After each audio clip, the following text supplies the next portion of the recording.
going to go through some algebraic proofs using vectors, because our last lesson I said, here's some proofs, we were doing some geometric methods. Today we're talking specifically about algebraic methods, and we could be asked either. So if we've got proofs with vectors, this one asks us to prove that this is a rhombus, prove that the lengths OB are perpendicular to AC, so that the diagonals meet at 90 degrees. That's what we're trying to prove. So one of the properties of a rhombus is it's basically a square on its side, isn't it? That all of these are equal to one another.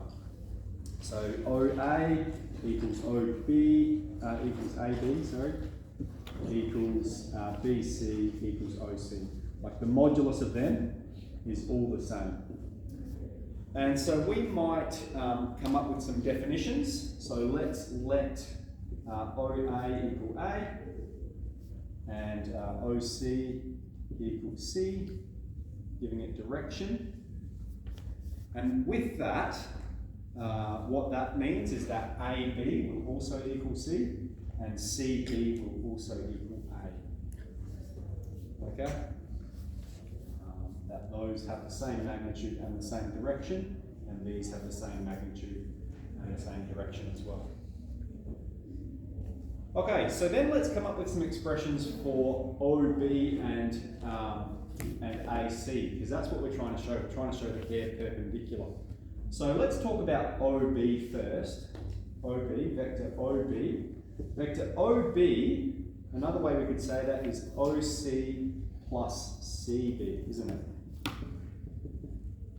Alright, and in simplest terms, in terms of the vectors that we've defined this is A and this is C, it's going to be vector C plus A. Could you shut that for me please, Paddy? Yeah. C plus A is the simplest way we can say vector OB. Let's come up with an expression for AC. Okay, so the vector from A to C, alright, is going to be minus A plus C, and it's going to be AO plus OC, or minus A, alright, in that direction, and then plus C. That's going to be vector AC. Now, if we're interested in finding the angle between them, we're going to perform something like the dot product, aren't we? And for this one, we don't need to put it in the cos formula. I'll show you why. What we're going to do is we're going to say, what's the dot product of OB and AC? And we perform the dot product of OB and AC. What's it going to be? We're going to have C plus A, and we're performing the dot product of that with minus A plus C. Okay, so this is what we're performing here, OB dot AC. C plus A dot negative A plus C. So let's evaluate that a little bit. This is going to be minus A dot C. So we're just doing some FOIL here. Plus C dot C. Take A dot A. And then plus A dot C. Okay, we have minus A dot C and plus A dot C. They're like terms, they will cancel. Now, one thing we should also remember is if we have v dot v, so some vector v dot v, this is equal to the modulus of v squared. So here we have c dot c, that's going to equal the modulus of c squared. Take the modulus of a squared.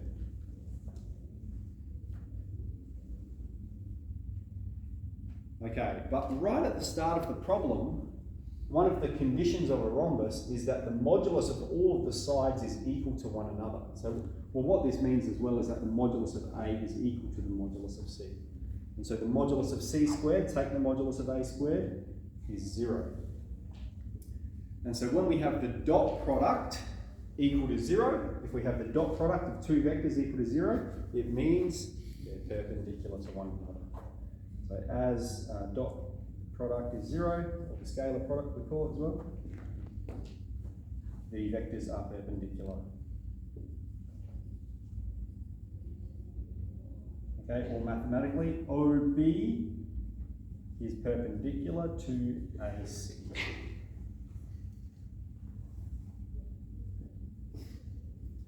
Okay, now the next proof, the next two proofs, I think we've made sort of geometric arguments for in the textbook, but I want to show you the algebraic reasoning behind it. This is just sort of getting us to think about proofs a little bit.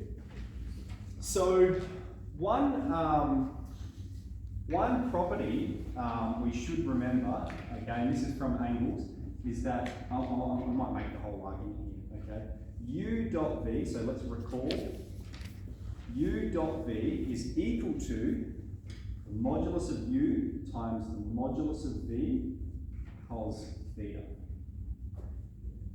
Okay, so then what we're proving here is that the modulus of U times the modulus of V is greater than or equal to the modulus of U times the modulus of V times cos theta. Okay, and so why is this a statement that's evidently true? Okay, so this piece of information here, we've proved this when we're talking about finding the angle between two vectors. All right, so we can use that. Why is this evidently true? Well, what kind of values does cos take? This is pretty fresh in our minds at the moment.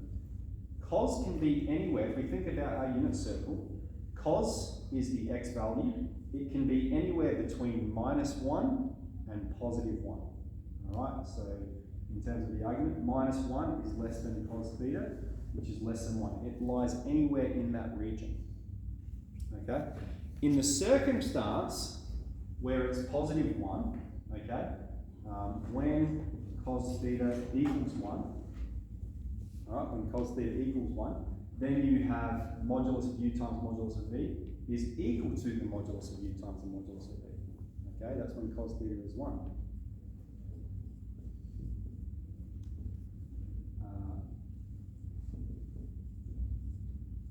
But when you have cos theta being between -1 and +1, when it's less than that, then this is going to be a decimal number. It's going to be less than 1. So this is going to be smaller than this side.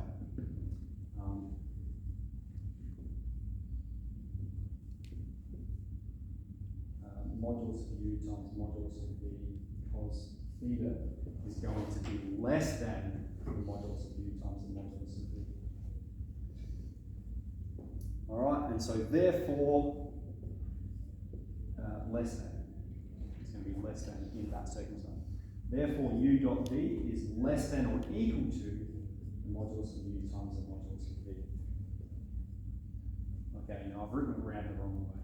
Like we can just flip that inequality. Modulus of U times the modulus of V is greater than or equal to the dot product of U and V.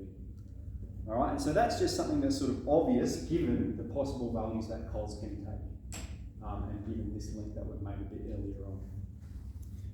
So now with that piece of information in mind, we're going to apply that over here. Okay. Now we've proved this. This is the triangle inequality. We've proved this making a geometric argument. So let me remind you of this one. This is the one where we're saying, you know, if this is A and this is B, then the modulus of them added together is greater than the modulus of this one. All right, we've proved that making a geometric argument. Here, let's sort of talk about it algebraically. So one thing we can do is we can start by squaring both sides. So let's make an argument about the left-hand side first, and let's just say we're going to square the left-hand side. So that's going to be a perfect square, and we're going to have the modulus of A squared plus 2 times the modulus of A times the modulus of B plus the modulus of B squared. All right, so we've squared the left-hand side. How about the right-hand side? What happens when we square the right-hand side? Okay, we have modulus of A plus B squared. Remember, if we have the modulus of V squared, we can write that as V dot V. I've made that statement up here. V dot V is equal to the modulus of V squared. Therefore, if we have the modulus of V squared, we can write it as V dot V, which means what's on the right-hand side here, we can express as A plus B dot A plus B. Okay, so let's evaluate this. Again, it's a perfect square expansion, but it is dot products. So it's going to be A dot A plus 2 lots of A dot B plus B dot B. Now, A dot A is equal to the modulus of A squared,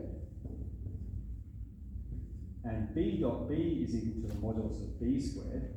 But now let's compare the two statements. Let's compare the left-hand side and the right-hand side, okay?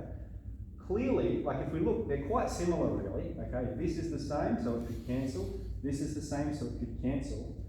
2's the same, so we could drop that. And we know from the previous part, the part over here, that the modulus of A times the modulus of B is greater than or equal to the dot product of A dot B. Okay, so therefore this whole expression here is greater than or equal to this whole expression here.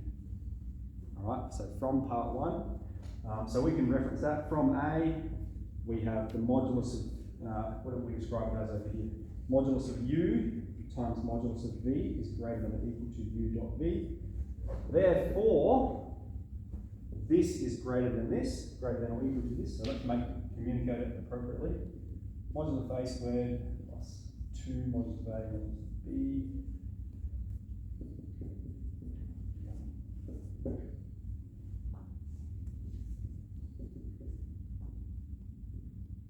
A dot B.